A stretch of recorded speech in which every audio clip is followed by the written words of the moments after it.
मुझे माफ कर दो माँ। एक हाथ से राक्षस की जीभ कसकर पकड़ी हुई और दूसरे हाथ में प्रहार के लिए उठी गदा। यह वो राक्षस है जिसे रोकने के लिए त्रिदेवों को भी महाशक्ति जगदम्बा की शरण में जाना पड़ा था। इस रहस्यमयी कहानी की शुरुआत होती है सतयुग से।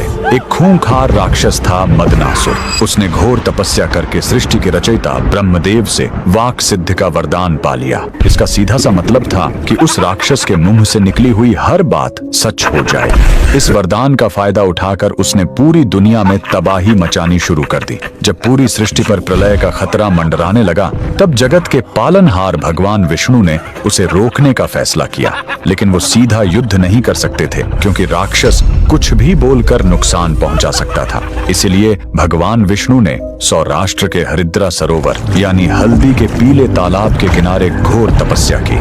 उनकी पुकार सुनकर उस पीले जल से एक महाशक्ति प्रकट हुई। पीले वस्त्रों में सोने की तरह चमकती माँ बगलामुखी। सरोवर से प्रकट होते ही माँ बगलामुखी सीधा मदनासुर के सामने पहुंच गईं। इससे पहले कि वह राक्षस अपने मुंह से कोई श्राप निकालता, माँ ने तुरंत आगे बढ़कर उसकी जीभ कसकर पकड़ ली, क्योंकि उसकी सारी शक्ति उसकी जबान में थी।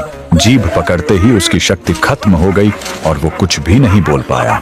जैसे ही देवी ने उस पर वार करने के लिए अपनी गदा उठाई, राक्षस ने मन ही मन माँ से माफी मांगी। माँ ने उसे जीवनदान तो दिया, लेकिन हमेशा के लिए उसकी बोलती बंद कर दी। साथ ही उसे वरदान दिया कि संसार में जहाँ भी मेरी पूजा होगी, वहाँ मेरे चरणों में तुम्हारी भी उपस्थिति रहेगी। तो कमेंट में पूरे विश्वास के साथ लिखें, जय माँ बगलामुखी।